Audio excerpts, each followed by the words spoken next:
So the other day I was talking to my friend. She in school for herbal medicine, and she was breaking down tinctures, how she make them, what they're used for. Shit, why alcohol pulls medicine out of plants better than water. She was just running down everything. She was talking about dosage, extraction, intent. And I'm listening like, wait, because everything she describing sounds way too advanced to be new. People talk about weed like it just popped up in modern culture, like somebody invented it in a dispensary lab or something. But tinctures, that's not new at all. That's ancient. So I started asking myself, if people today are still using alcohol to extract medicine from plants, then who figured that out first? How far back does this really go? And most importantly, when did cannabis get in the chat? Okay, like when cannabis get here? Now that question sent me down a rabbit hole that went way back to the very start. And at the very beginning of the timeline, it was just this one name that just kept coming up. It wasn't a modern scientist or a rapper or like some cool ass rebel hard body type person, but it was a farmer, a tester, a man, or maybe the idea of a man history credits with testing the earth itself, Shinong. Now I know, and I said something about him. I forgot what episode it was when I was talking about him, but I was like, Shinong. And ain't nobody really correct me. I'm cool on that. But it's Shinong. Bing Xiao Yi. But I'ma still say, I still kind of want to say Shinong. That joint kind of sound like a little ring to it, like Shinong. Bing Xiao Yi. Like I sound like one of the old ladies that be sounding, that speak Chinese. Lord, I'm all over the place, y'all. That speak Chinese. So yeah, I'm like keep saying Shinong. Let's keep going. What's up, parties? It's the dopest soul you'll ever meet, and welcome to High History, the series where we talk about real people getting real high back in the day. Today, we're talking about the first weed scientists and how tinctures existed way before, thousands of years before blunts were even thought of. So if you like weed and if you like history, make sure you hit that subscribe button and make sure you hit that notification bell, because we drop every Saturday. I wouldn't want you to miss one, you feel me? And with that being said, go ahead and spark up your reefers now, because it's gonna be a wild one. Roll the clip. Type of nigga that gets sassy on the bitch. VVS, clarity, stone, Prezi on the bitch. And I'm feeling like the hand of God. Bless me in this bitch. Put respect up on my name, ho. I'm heavy in this bitch. I just want 7 Grammys. Before cannabis was weed, before it was marijuana, before it was slang or controversial, it was a plant. A plant.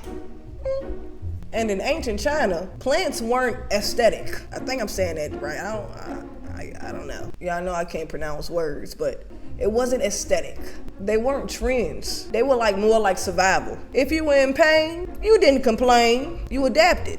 And if you were sick, you didn't just wait for help, you experimented. Now that's what got me right there, because when I'm sick, I'm a big ass baby. Like, don't please, I just want some cuddles and some teddy bears and I don't know, and some tummy rubs, maybe. I really don't know. Maybe some booty rubs, for real. Like, I'm not trying to experiment shit. Y'all got it. But they was experimenting, and that's groovy, or whatever you want to call it. People lived close enough to the land to notice patterns. So they was like, this leaf right here, it calms you.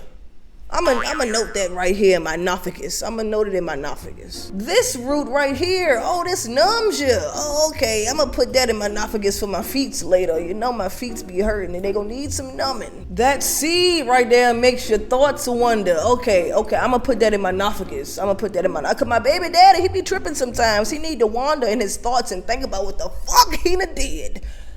So they was putting it in the esophagus, just to remember. Over generations, this information stacked, not in textbooks, in people's esophagus. They was having it in their memories. And people who carried that memory became healers. So Shinong literally means divine farmer. Traditionally dated to around 2700 BCE, Shinong is considered one of the earliest cultural figures in Chinese history. But here's the part that most people get wrong. They get it incorrect, but I'm gonna tell you the real deal. Shinong isn't just a man. He's more like a representation, like a collective identity attached to centuries of plant experiments. I was looking at a video and they was talking about how the nigga invented tea and something like that. Like, I didn't watch the whole video. I was just trying to just trying to find shit, whatever. But like tea, it had to be like a certain type of tea. Like I know, cause I know that they just not talk about like tea. I drink tea every night. Like I love tea. I wish I should. I'm gonna go back and watch the video, bro. I'm gonna go watch it.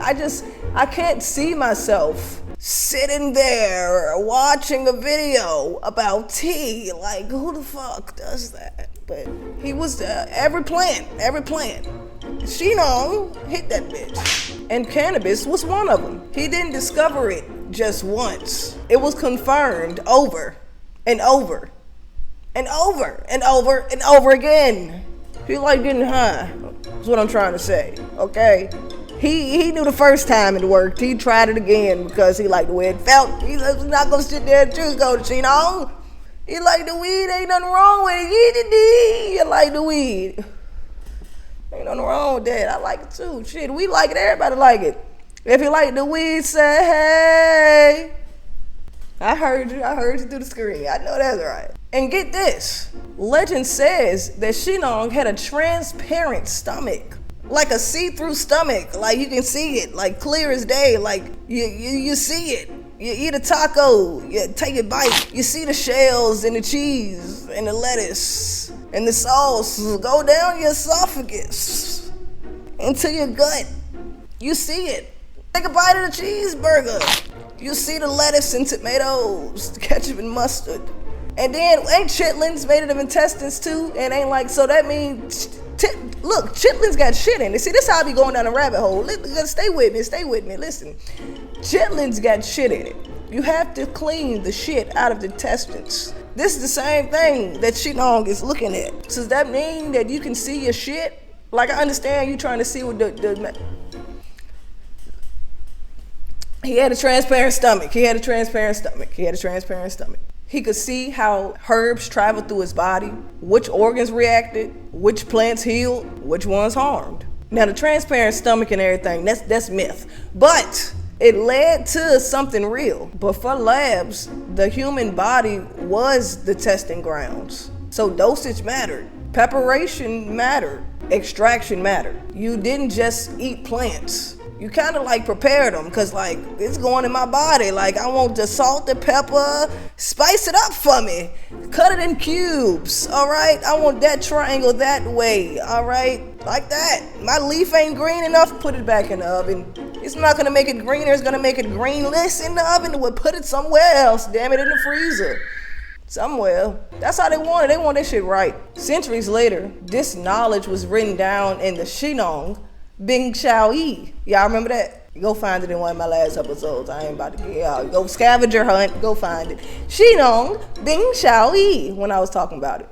But it's one of the oldest medical texts in existence. I think it's like 365 substances or something in there, and it's ranked from safety to purpose. Now that ain't no superstition right there. That's system. All right, I like them. Now I know I be saying I like everybody I be talking about. I can be like, damn, I like him. He had some motivation. I like, other than what's them people that was in the Roanoke story? Ralph Lane and Richard. I forgot his last name, but them that killed Wichimachia. Oh, they could go to hell. Straight up, they could go straight to hell. I don't like them. I don't like nothing they stand for. Y'all gotta go look at the Roanoke episode. I'm mad as hell. Fuck Ralph Lane and Ralph and Richard. But everybody else, I like them. In the book, cannabis appears as mom. That's what it's called. In the text, it says it uses it for pain relief, inflammation, mind altering at high doses. I was like, damn, mind altering. Yeah, mind altering. Supposedly, when taken at high doses, mom causes you to see spirits. I don't want it. Oh shit, I'm dropping the blunt. I'm dropping where it go. What that mean, my girl getting fucked? I already know, shit. You ain't said nothing to me, hi, fuck nigga. But yeah, mom causes you to see spirits. But it wasn't like a fear type of thing. It was more like a understanding type of thing, if that makes sense. Now here's the problem that early healers ran into. Plants are unpredictable. You don't know if they're coming left or right. One leaf might be weak and the other one might be strong. Seasons can change potency and the soil could change chemistry. So how do you make plant medicine reliable? Well, I'll tell you. You pull the active compound out of the plant and you put it into something stable. And that something was usually wine, fermented grain alcohol, whatever the fuck that is. I'm guessing it's alcohol made from grain that was sitting and fermented. That's my best guess. That's my best guess. And sometimes vinegar. Alcohol mattered because it extracted the fat compounds, it preserves medicine, and it just like prevents mold and decay and shit.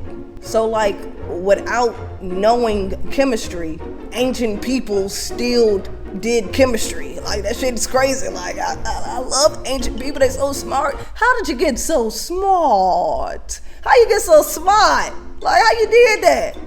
How you do that? It's crazy. Like, what the hell? Cannabis thrived in this method. And by the time Shillong's knowledge was written down, something important happened. Humans had already figured out this secret. They already figured this shit out, nigga, yeah. We don't need no book to tell us how to have a good time. We gon' put it in that wine. Yeah, having a good old time. We don't need no book, nigga. We figured it out. We already know. You put it in the wine, you let it sit a little bit, you make it mine, and then I take a sip and we gon' shine. That's what they would. They was alright. Like, they had already figured it out. And that's how tinctures quietly became one of the most important medical technologies in human history. After Shillong's era, Chinese herbal medicine didn't disappear. Oh no. It spreads along trade routes, through healers, across generations. By the time cannabis tincture methods are established in China, similar extraction methods started to appear in India. And it made its way now. It's moving. Cause then it moseyed its way to Persia. And then it hit the Arabian culture. It's moving, that's what I'm saying, it's moving. Different cultures, same solution. That's how you know something work. Everybody using it. Moving fast too. In ancient India, cannabis enters medicine and spirituality together. Instead of just smoking, cannabis was used for like liquid medicines and infused drinks. I do know what the infused drinks is, that's the bang, but like the liquid medicines, I really don't like. I don't know how they made that. I really don't, and I can't. I usually can picture some shit. I can't picture the liquid medicine, and that's like really a simple ass thing to picture in your head, and I can't picture liquid medicine as cannabis. I'm losing it. I need to work on my imagination touches. I gotta work on that. But I do know that liquid medicines was used for like pain, anxiety, digestion, even rituals. So this wasn't like just recreational chaos, everybody trying to get their hand on a new extraction to get litty. It was structured use. This is where tinctures leveled up. Between the 9th and the 12th century, Islamic scholars revolutionized medicine. Key figures like Avicenna treat medicine as science. What you gonna do with high history on Avicenna? It's like the prince of physicians. I think that was like his nickname or something like that. I really ain't go too deep on him, but we is gonna do a history on him because what I did read, it was alright. It was okay. So quick breakdown. We gonna go back.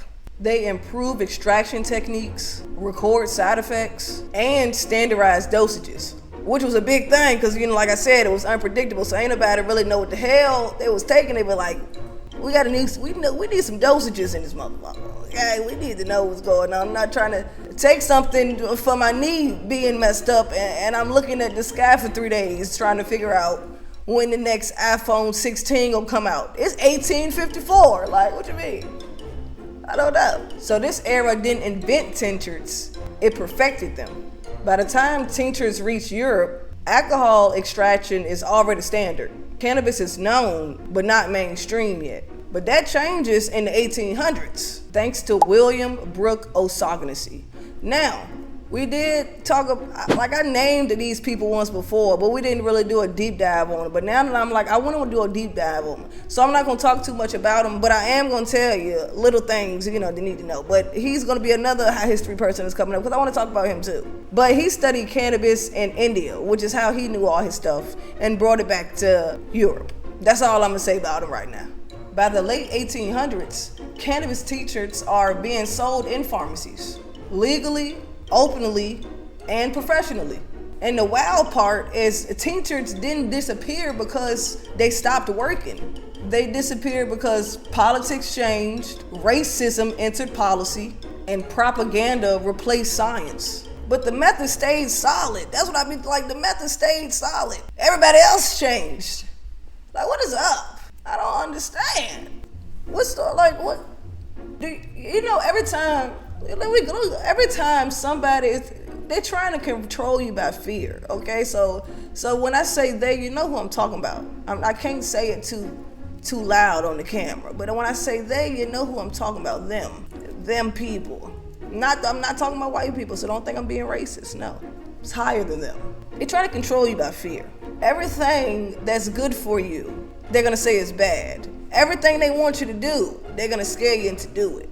All right, if they say, let me give you an example. I'm trying to give you an example without doing too much because I don't want my video to be flagged. If they said the presidential election, here you go. When they telling you what they gonna do for the country and stuff like that, they always gotta use some fear text. The job's gonna be taken away. I'm gonna make sure the job stays, okay?